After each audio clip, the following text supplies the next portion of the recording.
Buenos días, soy el doctor Al Josué Palomino Jiménez, médico residente de primer año del Departamento de Medicina Física y Rehabilitación del Hospital Nacional Daniel Alcides Carrión. El día de hoy vamos a hablar de un tema muy importante, tal vez no muy conocido. El tema es riesgos disergonómicos.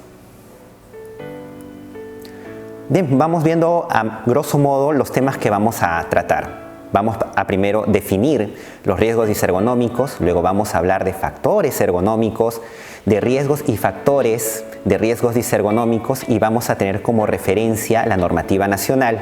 Y luego vamos a mencionar un poco de la ergonomía aplicada en el hogar. Bien, entonces empecemos con un poco la definición. Tenemos una definición internacional y una definición nacional. Vayamos por la definición internacional. Nos dice: la ergonomía es la disciplina científica que trata de las interacciones entre los seres humanos y otros elementos de un sistema, así como la profesión que aplica teoría, principios, datos y métodos al diseño con objeto de optimizar el bienestar del ser humano y el resultado global del sistema. Entonces nos está refiriendo que tenemos a la ergonomía definida como la interacción entre el individuo y aquellos elementos que están en su ambiente de trabajo. Esta definición es del Consejo de la Asociación Internacional de Ergonomía. Ahora veamos la definición nacional.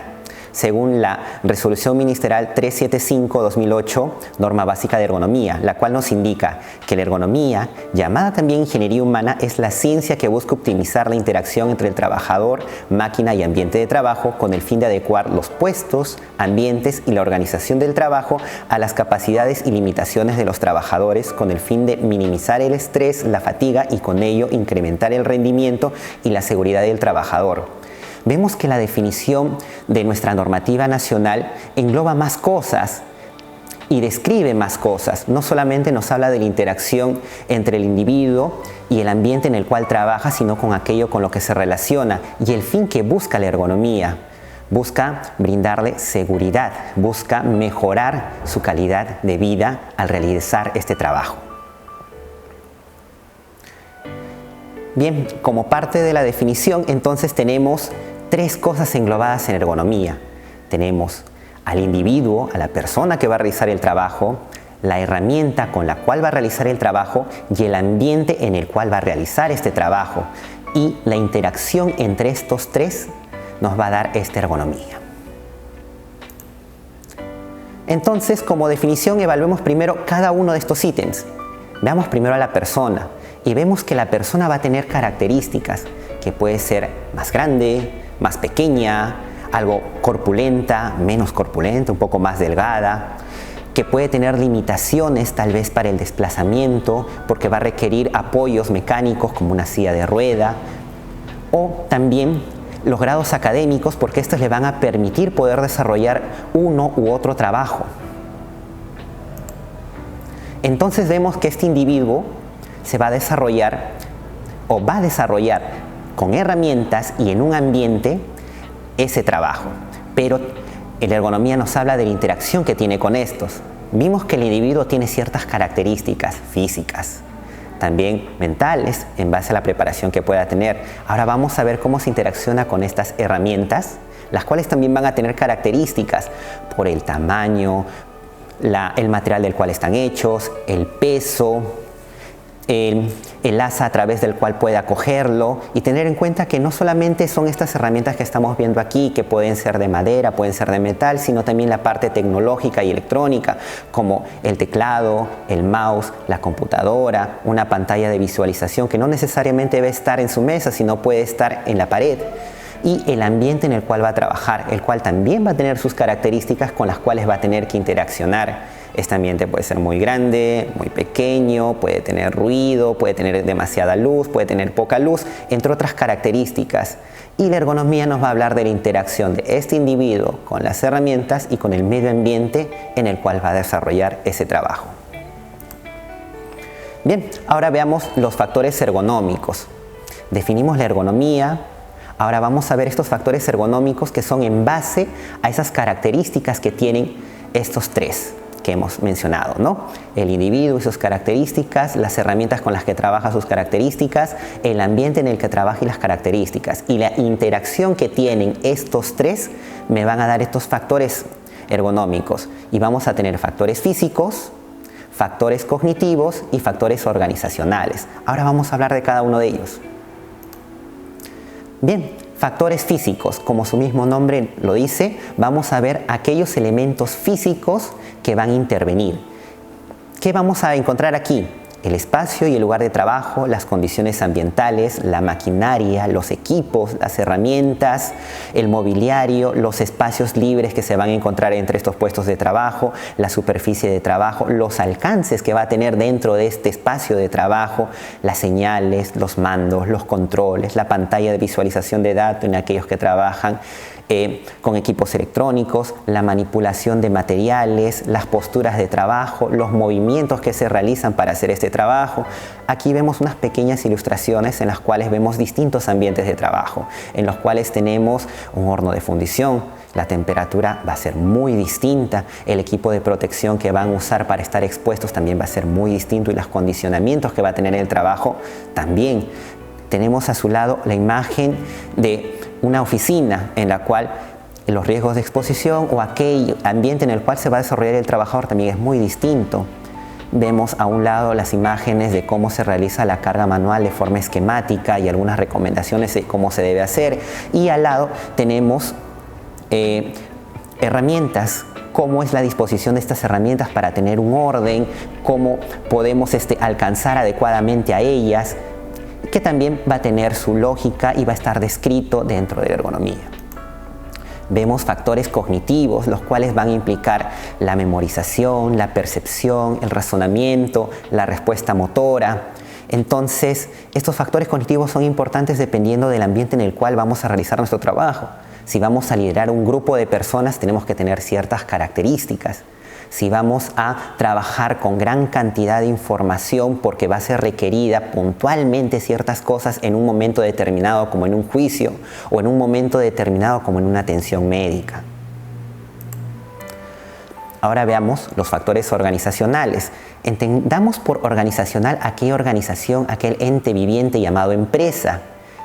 No necesariamente una empresa es aquella en la cual se van a hacer trabajos administrativos. Tenemos empresas como un hospital, que también podría ser considerado una empresa, y otros tipos de empresas que se van a dedicar a distintas cosas.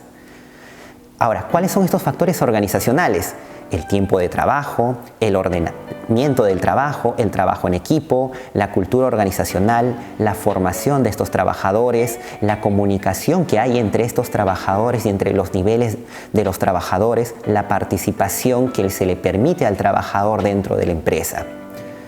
Tenemos aquí algunos gráficos de referencia, los horarios de trabajo, el trabajo en equipo y tengamos en cuenta, como les mencioné, un hospital también podría ser considerado una empresa con todo lo que acarrea, ¿no? Los factores organizacionales como tal. Bien, veamos un poquito esa clasificación que hemos ido viendo de los factores ergonómicos y el orden en el cual se van ubicando. Tenemos el trabajador, este ente individual con las características que habíamos mencionado, el cual va a estar desarrollándose dentro de una estación de trabajo que puede ser individual, en el cual va a estar vinculándose con ciertos mobiliarios como sillas, accesorios, hardware, software. Y este se va a encontrar dentro de un ambiente de oficina o dentro de otro tipo de ambiente más grande en el cual va a estar expuesto a iluminación, a ruido, a temperatura, al diseño del ambiente que puede ser una oficina, puede ser un consultorio. Y esto va a estar dentro de una organización, la cual va a tener que diseñar el puesto de trabajo, la cual va a tener que educar al personal, la cual va a establecer horarios de trabajo para este personal dentro de estas instalaciones. Bien, entonces hemos visto la definición de ergonomía, hemos visto factores ergonómicos, ahora vamos a hablar de riesgos y factores de riesgos disergonómicos. Pero veamos un poco la definición. En riesgo disergonómico entendemos por riesgo disergonómico a una expresión matemática referida a la probabilidad de sufrir un evento adverso o indeseado. ¿Cuáles son estos? Un accidente, una enfermedad, en el trabajo y que puede estar condicionado por los factores de riesgo que hemos mencionado, ¿no? Ahora, estos factores de riesgo disergonómicos es un conjunto de atributos de la tarea o del puesto más o menos claramente definidos, como habíamos visto, que inciden en aumentar la probabilidad de que un sujeto expuesto a estos desarrolle una lesión en su trabajo. Van a incluir aspectos relacionados con la manipulación de carga manual, sobreesfuerzos, posturas de trabajo, movimientos repetitivos y otros que vamos a ir describiendo más adelante. Bien, ahora veamos, según el temario que habíamos mencionado, la referencia normativa, porque esto no es que se nos ha ocurrido del aire, está normado. Tenemos como base la Ley 29783, Ley de Seguridad y Salud en el Trabajo, la cual está reglamentada a través del Decreto Supremo 005-2012 y específicamente en ergonomía nos habla la normativa, la Resolución Ministerial 375-2008, Norma Básica de Ergonomía y Procedimiento de Evaluación de Riesgo Disergonómico. Entonces, ¿qué vamos a desarrollar aquí? Vamos a ver algunos temas ya en riesgos disergonómicos como la manipulación manual de cargas, el posicionamiento postural en los puestos de trabajo, equipos y herramientas en los puestos de trabajo, condiciones ambientales de trabajo, organización de trabajo y evaluación de riesgos disergonómicos.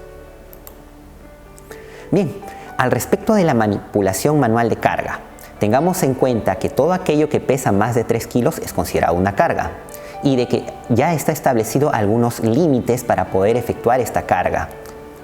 Ahora, estos límites siempre van a, o va a prevalecer, mejor dicho, la condición de salud de la persona. Si es que esta persona tiene limitaciones para poder cargar un peso, por más de que esté limitado, se le va a tener que dar mayor relevancia a las limitaciones de la persona. Y también tener en cuenta que no todo es carga manual, sino que también tenemos apoyos mecánicos, una carretilla, una agarradera, una pala metálica y otras herramientas que van a poder ayudarnos a poder desplazar esta carga manual. Hablemos de posicionamiento postural en los puestos de trabajo. Entonces, dependiendo del trabajo que vayamos a realizar, vamos a trabajar en ciertas posturas. Van a haber algunos trabajos que se van a realizar en posición parado, en posición sentado o en otras posiciones o una mezcla de todas estas. Ahora, tengamos en cuenta que muchas veces vamos a tener el equipamiento adecuado, pero hacemos mal uso de este. ¿Cuántas veces no ha pasado, haciéndome a culpa, tal vez nosotros nos estamos sentando apropiadamente? ¿Estamos haciendo uso adecuado de nuestra mesa, de nuestra silla? También tengamos en cuenta esto, porque no solamente es el mobiliario, sino también la persona. Como habíamos dicho en ergonomía, es la interacción que tenemos con esto. Bien, veamos equipos y herramientas en los puestos de trabajo. Estas herramientas deben ser adecuadas para las tareas que se vayan a realizar, deben reducir la fuerza muscular que se tiene que efectuar para poder realizar la tarea, se tienen que ajustar a la mano y a todos los dedos, en el caso de que sea una herramienta manual, pueden ser utilizadas en una postura cómoda de trabajo y no deben causar presión de contacto, ni daño ni tensión muscular. Bueno, estas son características generales para herramientas más que nada manuales, pero tengamos en cuenta que tenemos otros tipos de herramientas como para poder realizar nuestro trabajo. Entonces aquí vemos algunos gráficos de cómo anteriormente se tenían algunas pinzas y cómo actualmente se han diseñado de otra manera para que podamos tener una mayor facilidad de trabajo. Además de eso, vemos aquí otra imagen en la cual vemos un trabajo de mecánica. Antes que podíamos ver, o que usualmente podemos ver, ¿no?, que el trabajador se arrastra por debajo del vehículo, pero también se han desarrollado ciertas herramientas como para poder facilitar esto y que el esfuerzo muscular sea menor, como esta especie de camilla con ruedas. Y en sí esto lo podemos aplicar a otros tipos de trabajo. Tener en cuenta que lo que se busca es disminuir esta tensión muscular, este estrés muscular, esta fatiga muscular al momento de realizar el trabajo con las herramientas adecuadas. Veamos ahora condiciones ambientales de trabajo. Estas condiciones ambientales de trabajo van a estar en relación a un ambiente y la sonoridad de este ambiente. Hay ruido, hay sonido, el ambiente térmico, la temperatura con la cual se va a trabajar, el ambiente lumínico, la iluminación que tenemos, ¿es la apropiada para poder realizar el tipo de trabajo que estamos realizando? También la exposición a vibraciones, que va a depender del tipo de trabajo que realicemos. la organización del trabajo. Aquí hemos puesto gráficos como para ser un poco más didácticos. La formación del trabajador cuando éste ingresa a un nuevo puesto de trabajo, la monotonía en las actividades que realiza, independiente de que pueda ser monótono, sino cómo se impulsa al trabajador para que pueda realizar ese trabajo y que pueda haber una línea de carrera, el horario de trabajo en base a las actividades que realiza y aquellas comodidades que se le puede brindar al trabajador desde el simple hecho de poder contar con un lugar para guardar sus cosas, un lugar para poder comer y los servicios higiénicos. Ahora hablemos de la evaluación de riesgos disergonómicos. Y esta se va a dar en base a la identificación de peligros y a la evaluación de riesgos, porque, como habíamos mencionado, la ergonomía está allí. Lo que vamos a evaluar es la interacción de estos tres que pertenecen a la ergonomía y cómo esto puede significar un riesgo hacia la salud del individuo. Entonces vamos a evaluarlo a través de ciertas herramientas. Una de las más conocidas es el IPER. Y esta herramienta es la identificación de peligros y evaluación de riesgos, pero no queda ahí, sino que también se ve cómo se puede limitar esta exposición al riesgo a través de ciertas medidas. Y estas medidas, bueno, como habíamos mencionado, parten de la identificación de esos factores de riesgo. Bien, una de las primeras cosas que vamos a poder encontrar como estos riesgos disergonómicos son las posturas incómodas o forzadas, como habíamos mencionado, ¿no? Para poder realizar nuestro trabajo vamos a realizar diversas posturas y va a depender del mismo trabajo. Entonces van a haber algunas posturas que son más forzadas que otras, como trabajar de cuclillas, trabajar arrodillado, trabajar inclinado o trabajar en espacios con espacios limitados en todo caso sería. Y aquí tenemos algunas descripciones, ¿no? Si trabajamos con las manos por encima de la cabeza por más de 2 horas, con los codos por encima del hombro por más de 2 horas, con la espalda inclinada hacia adelante en un ángulo aproximado de 30 grados por más de 2 horas, con una espalda en extensión de más de 30 grados por más de 2 horas, lo que ya habíamos mencionado de cuclillas o de rodillas por un tiempo mayor al que se nos establece. Estas son las posturas incómodas o forzadas que a la larga nos van a poder causar problemas musculoesqueléticos. Veamos también el levantamiento de carga frecuente. Tenemos que la indicación es poder levantar 40 kilogramos en solamente una vez. Tenemos otras indicaciones al respecto de la carga mayor de 5 kilogramos más de 2 veces en un tiempo limitado, el cual va a ser de 1 hora, o estos 5 kilogramos más de 2 veces en 1 minuto. Y como les había mencionado, ya la definición de carga nos indica que una carga es aquello que pesa más de 3 kilogramos. Y si hacemos la movilización de esta, tiene que ser menos de 4 veces en 1 minuto. Vemos ahora el esfuerzo de manos y muñecas y los movimientos repetitivos con alta frecuencia. Entonces, hay algunos trabajos que tal vez no los veamos en esta perspectiva, pero sí se da cuando trabajamos digitando. Hacemos esfuerzo de manos y muñecas, sobre todo cuando digitamos a gran velocidad, y cuando se hace trabajos en línea de producción, trabajos manuales, también se hacen movimientos repetitivos. Entonces tener en cuenta que hay ciertas limitaciones que podrían ya causar una lesión musculoesquelética a largo plazo. Tenemos también el impacto repetido, trabajos con palancas, con poleas, como para poder mover cosas o para poder sellar cosas, y la vibración de mano-brazo, que se ve mucho en la construcción al momento de utilizar estos taladros mecánicos o estas aplanadoras. Ahora mencionemos los métodos de evaluación de riesgos disergonómicos. Aquí hay una serie de imágenes en las cuales vamos a ver diferentes ambientes de trabajo, desde una línea de producción, el trabajo en oficina, el trabajo en un taller, el trabajo de carga manual en un almacén, el trabajo que se realiza en la conducción, en la movilización de vehículos y nuevamente en un almacén más referido tal vez a la carga manual, al uso de apoyos mecánicos. Entonces, para la evaluación de riesgos disergonómicos, lo que vamos a aplicar son métodos, pero tener en cuenta que este método va a ser en base a aquel riesgo disergonómico al cual el trabajador esté expuesto en el trabajo que realiza. Entonces, si trabajamos en una línea de producción, el mayor riesgo disergonómico que vamos a encontrar es aquel que se realiza con los miembros superiores.